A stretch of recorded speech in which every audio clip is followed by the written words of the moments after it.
Here at Beauvard Auditorium, the California gubernatorial debate is just moments away. I'll tell you more about the candidates and the issues they'll be talking about next.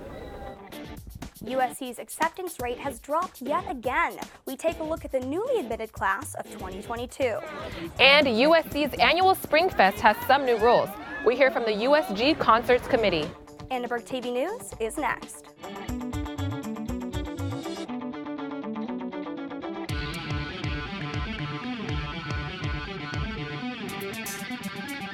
Live from USC, you're watching Annenberg TV News. 5 of California's candidates for governor will face off at Beauvard Auditorium tonight. Good evening, I'm Addie Stafford. And I'm Lauren Floyd. NBC4 partnered with the USC Price School of Public Policy to host a debate. Our political correspondent Kaylee Wells is live at Beauvard with students waiting to get into the event. Kaylee? Thanks, Lauren and Addie. Students and California residents here are getting into their seats as the gubernatorial debate is just about to start. We have 5 candidates here today, so let's break them down. Over on the right side of the aisle, there's Travis Allen. He is a current Republican and state assemblyman. He's joined on the right with John Cox, who's not a politician, but an accountant, an attorney, and a businessman. And then there's our 3 Democratic candidates. So there's John Chung, a current LA state treasurer, as well as Delane Easton. She's not currently in a political role, but she's known as being the first female California state superintendent. And then, of course, there's Antonio Villaraigosa. He's LA's last mayor who served from 2005 to 2013. The event tonight is hosted by USC Price's School of Public Policy as well as NBC4. The moderators tonight are Conan Nolan and Colleen Williams. I spoke with Colleen Williams just a couple hours ago to see what issues she thinks the gubernatorial candidates will talk about today. In California, we have immigration. We're a sanctuary state. We have taxes. When you get out of school, are you going to be able to afford an apartment or even a house in the state of California? That's just the beginning. The big surprise here today, Gavin Newsom, the front-runner of the race, isn't here today. He won't be speaking. He is in Pasadena at his fundraiser.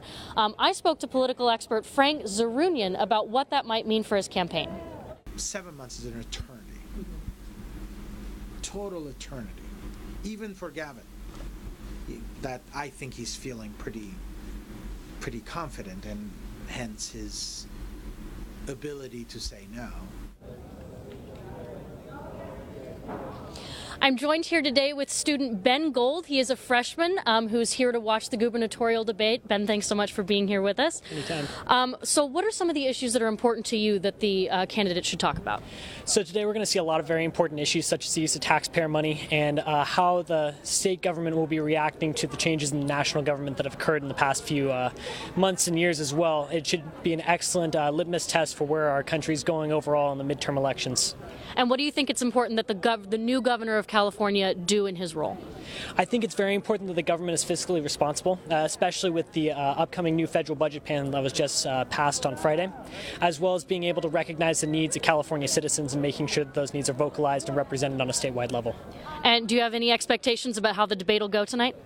You know, it's really hard to say. We've had a lot of upsets so far in the California gubernatorial campaign. Surprisingly, Republicans in second place right now, which is a very rare thing, especially in California. So really anything goes tonight. All right. Well, thanks so much, Ben. I really appreciate it. I'm going to let Ben go ahead and get to his seat since the debate starts just at 6:30, so that's moments away. 2 other candidates that aren't here tonight, that's Amanda Renteria. She joined just last month. I got a statement from her earlier today. She was disappointed that she couldn't come because she joined so late, but she was glad to say that the sexual misconduct is an issue that she has brought up in her campaign. And then Zoltan Isfin, he is a libertarian, and he's disappointed that he won't be here either. Live in front of Beauvard Auditorium here on USC's campus, I'm Kaylee Wells. Back to you in the studio. Thanks, Kaylee. Custodians at USC marched on campus today to demand better wages from their employer, Aramark. Aramark is a subcontractor of the university.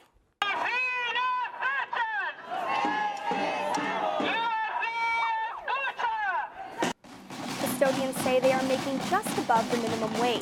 This isn't the first time they have protested on campus. In September of 2015, the custodians also protested for fair contracts that kept up with the cost of living in LA. We want to stay ahead of the minimum wage, and we want these jobs to be good jobs for these workers and their communities. We fight for a just contract, you know, because the life that right now is very hard. C has not issued a statement because they are not involved with the negotiations. We have reached out to Aramark, but they have not responded. USC has sent out acceptance letters to the incoming class of 2022, but this year it was harder than ever to get admitted. Annenberg Media's Madeline Otterly spoke to university officials about the record surge in applications. That's right, Lauren. Times are getting tougher for high school seniors as the number of applications is up and the acceptance rate is down. It's that time of year again. High schoolers waiting for the big news, college acceptance letters. Now, getting into USC is tougher than ever before. The university saw a record surge in applications this year. 64,000 students applied. That's a 14% increase from the year before. New admits say USC's brand is getting stronger. People can't just say it's like University of Spoiled Children anymore. Like, it really is here to sort of play ball in the university arena.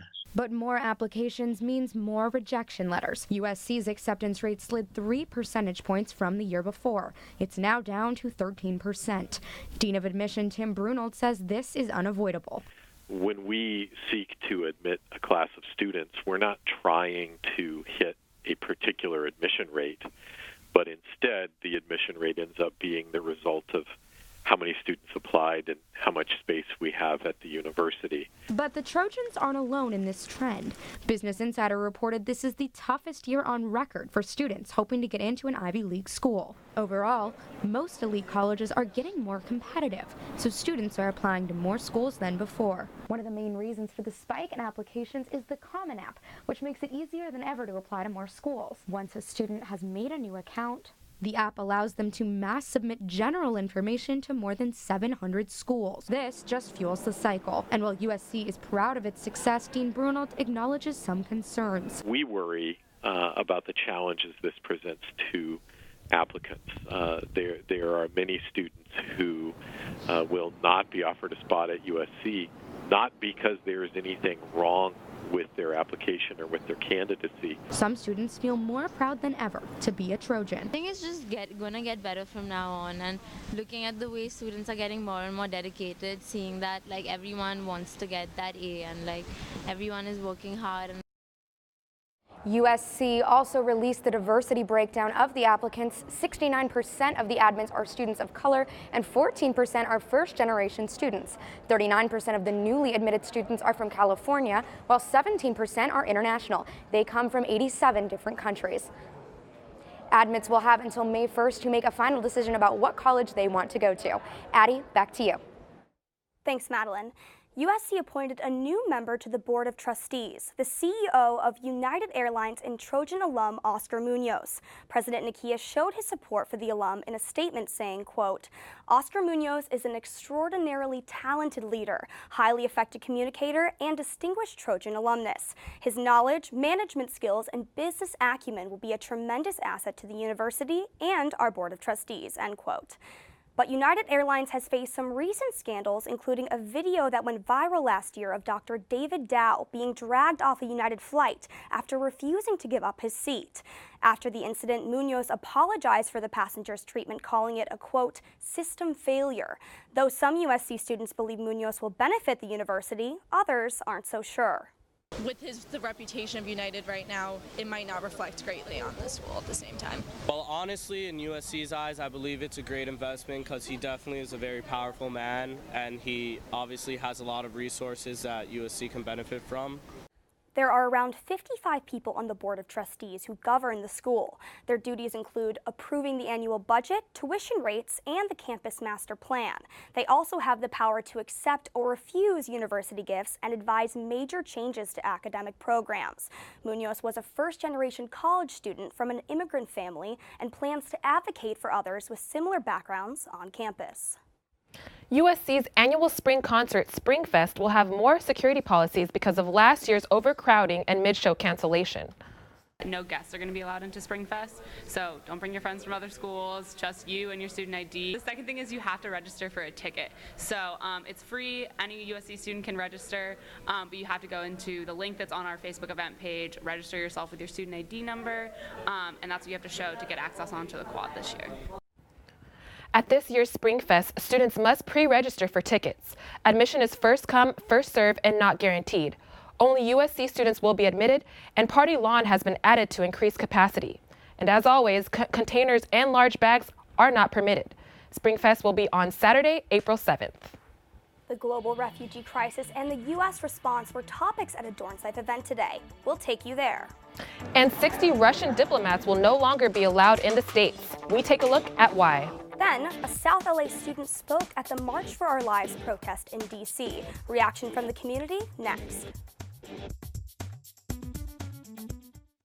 Guess what? I have some news for you. There's free food right there, junk food. You see that truck? Oh, jeez. It's a 2 Michelin star chef. All for free, ladies and gentlemen. All for free. Here we have a panzanella with summer vegetables and pesto. Enjoy. How we doing? Fantastic. So what do you got going on underneath that plate there? This food is really about to be thrown away. Yeah. Is there something wrong with this food? Where did you get it from? From farmers markets. They put aside the ugly vegetables and the ugly fruits. Carrot top, soft avocados. It was all food that was going to be discarded. Even the drink you had is made from like a little bruised peach. Did it taste a little bruised? Great. It was good. The average person throws away 24 pounds of food a month. That's a lot. Isn't that a lot? Go visit savethefood.com for more information. Thank you. Junk food time!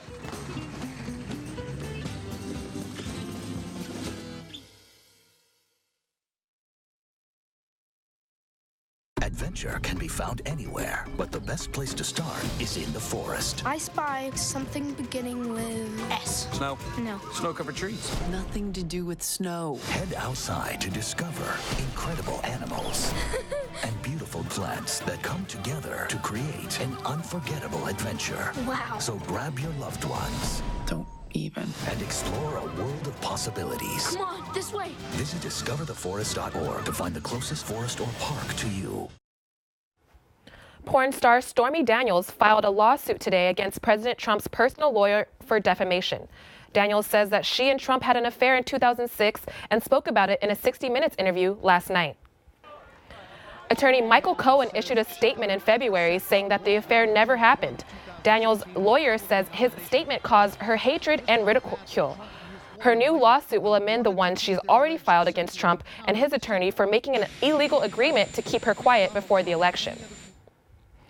The United States is expelling 60 Russian diplomats after the attempted murder of a former Russian spy in the UK earlier this month. 21 countries are joining together in what has been called the largest collective expulsion of Russian intelligence officers in history. This comes after European Union leaders concluded Russia was responsible for the poisoning of former Russian spy Sergei Skripal and his daughter. USC professor of international relations Robert English says these new sanctions seem to contradict the administration's leniency towards Russia. Even more unprecedented is that at the same time that we are sort of hitting Russia with a stick, we are also extending an olive branch. And either it's so uncoordinated that we really should be concerned that it's simply schizophrenic, or there's a kind of method to this madness, which is, no, we are going to sanction you, we have this stick, but we're ready to cooperate. The U.S. is expelling 48 Russian diplomats in Washington, D.C. and 12 in New York. It will also close the Russian consulate in Seattle. Russia denies any involvement in the attack and vows to retaliate. The sister of an LA gun violence victim gave an emotional speech at the March for Our Lives in Washington, D.C. this weekend. 17-year-old Edna Chavez shared the personal story of her brother who was shot and killed. Chavez spoke about how gun violence and racial profiling plague her South LA community. It is normal to see flowers honoring the lives of black and brown youth that have lost their lives to a bullet.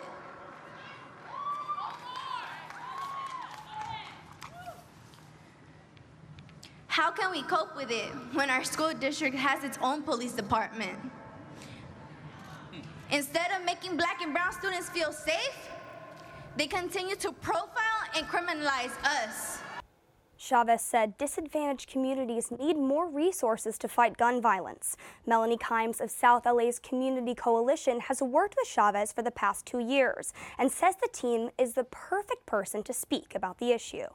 Edna's very relatable, and I think with this movement, a lot of times youth like her, Black and brown youth, are not in those narratives. And so we really wanted to make sure that we had a student whose voice will be able to uplift millions of students who feel like her. According to the March for Our Lives organization, more than 850,000 people marched in Washington, D.C. on Saturday.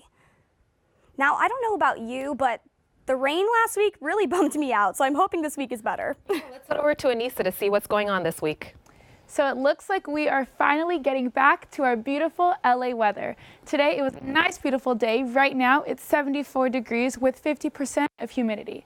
Now if we check out tomorrow in the Inland Empire, we'll see that Palm Springs will be a warm 94 degrees, Big Bear 67 degrees, and Riverside and San Bernardino both 81 degrees.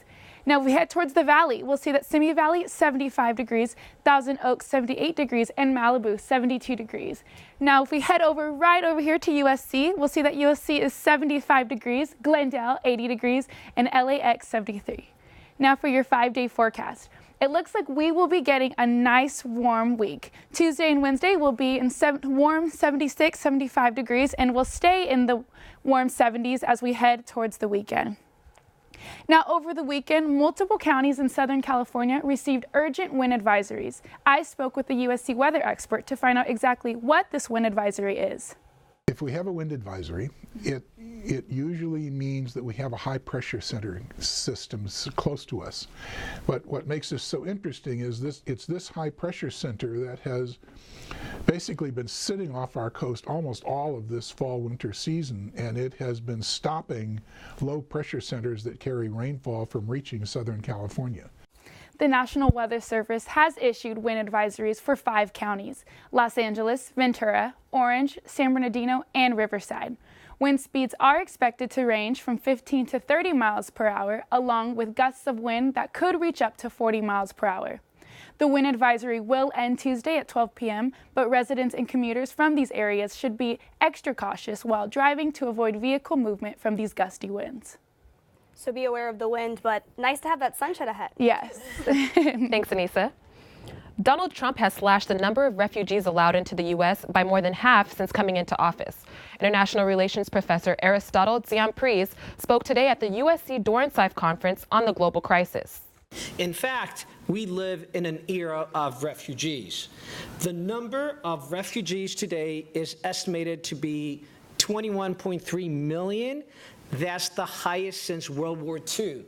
The number of displaced people, that's 65.3 million. That's the highest ever. The situation is not easy. We have to cope with a very difficult and dangerous situation.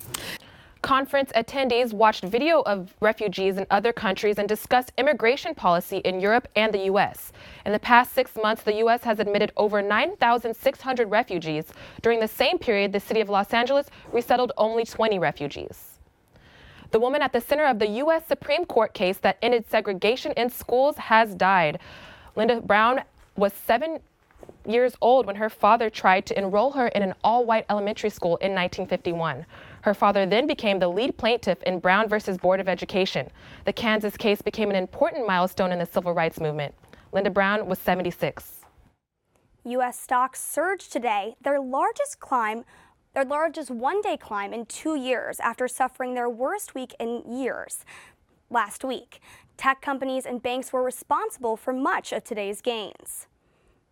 The Dow soared 669 points and the Nasdaq rose 3.3% as trade tensions between the U.S. and China appeared to ease.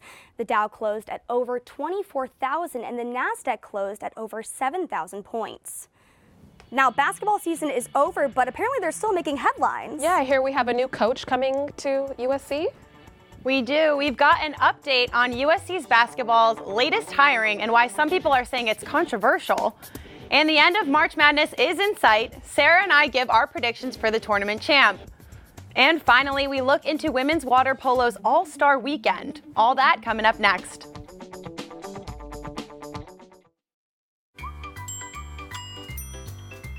Fancy pants peanut butter? A big screen television. You haven't even bought a sofa yet. A motorcycle? When your father finds out, he's gonna flip his shoes with 2 buckles? What do you even need 2 buckles for? Mr. Big Shot, buying whiskey shots for everybody in the bar. From the looks of it, I'd say nobody even remembers. Feed the pig.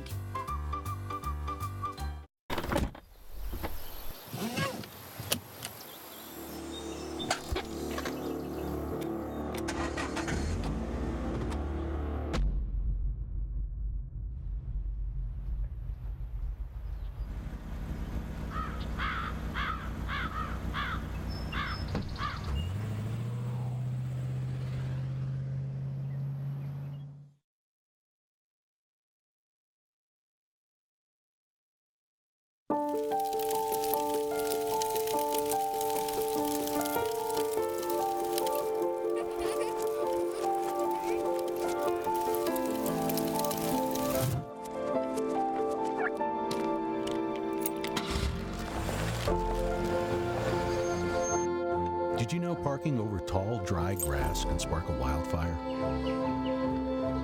Only you can prevent wildfires. USC men's basketball welcomes a new coach to the team to replace Tony Bland, that coach who was caught up in the FBI scandal. Eric Mobley, a former AAU coach, will take his place. Head coach Andy Enfield issued a statement saying, "We are excited to add Eric to our coaching staff. He brings to our program a wealth of playing and coaching experience at a variety of levels."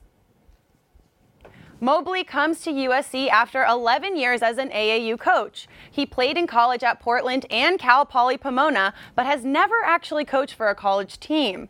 However, the real story here is about Mobley's sons. The high school standouts are each 6'10" and regarded as top-level recruits.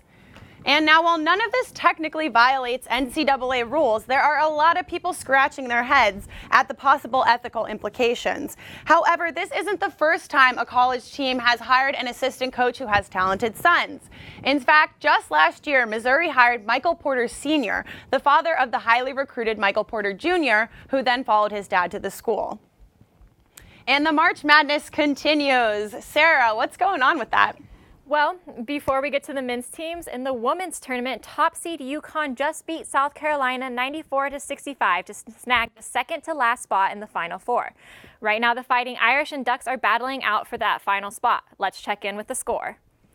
Right now, Notre Dame is beating Oregon 22-19 in the first quarter, and that quarter is just about to wrap up, and we'll head into the second quarter. In the men's tournament, the Final Four is set. Villanova, Michigan, Kansas, and Cinderella team Loyola Chicago have all punched their tickets to San Antonio. Loyola Chicago won the national title 55 years ago, and they're only the 4th 11 seed to ever make the Final Four. But the real star of the tournament is Sister Jean. It feels great. I feel very emotional about the whole thing, but that doesn't stop me from talking.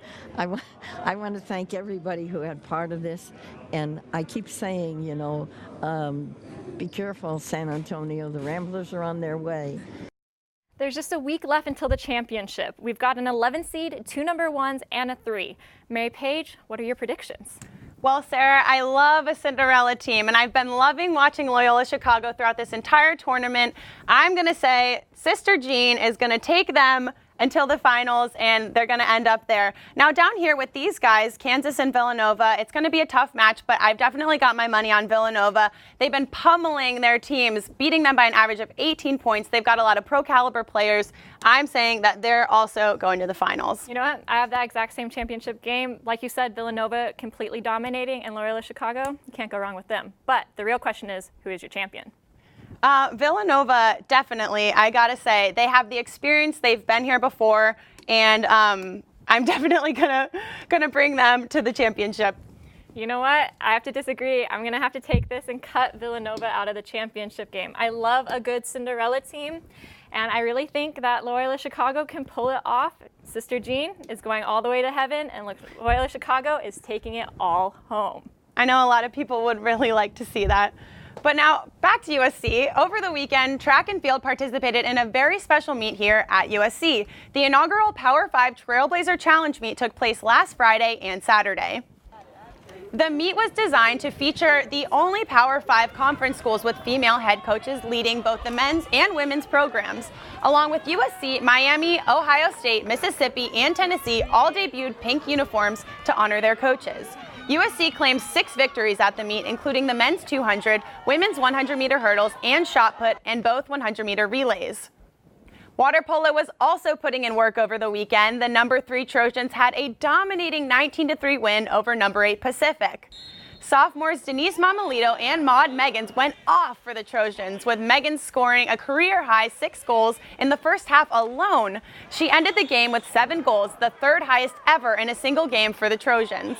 Mamalito added a personal best of 4 goals to the victory. She talked about how they'll find success in the rest of their season. Really, we just need to prepare for our opponent and know what they're going to do before they do it, and we'll be successful and just really train hard for them. The Trojans take on Hardwick for a non-conference match this Saturday at home. The win over Pacific puts them at an impressive 16-1 for the season. I'm loving these Trojan titles. I think it's awesome. And personal best, it's great. We have great athletes here. Really impressive stuff. Thanks, Mary Page. Coming up, 2 whales caught up near the shore of local beach. The story when we come back.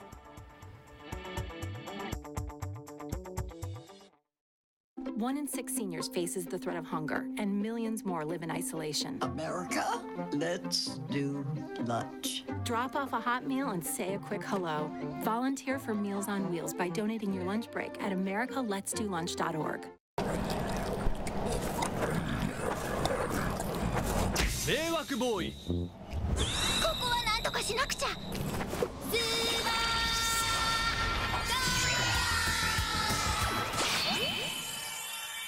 スーパーカインドの交通機関案内。When you ride on the bus or rail, don't eat popcorn, meat, or kale. Food can smell and it makes a mess. Keep LA Metro clean and fresh. Come along with me, let's go. It's time to ride on the Metro. When eating food causes problems, you know Superkind will be there to solve them. Come along with me, let's go. It's time to ride on the Metro. When eating food causes problems, you know Superkind will be there to solve them.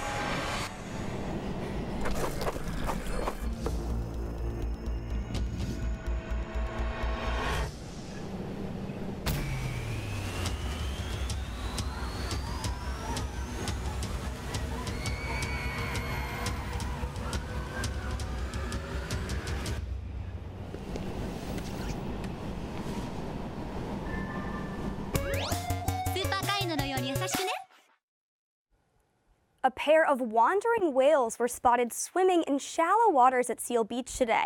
Harbor Patrol kept a close eye on them to make sure they didn't get stuck on the sandbar. Officials say that it's very common for whales to come close to shore this time of year to avoid predators. The whales have since made their way back to open water. Well, thanks so much for watching Annenberg TV News, and we want to wish a happy birthday to our director, Gabe.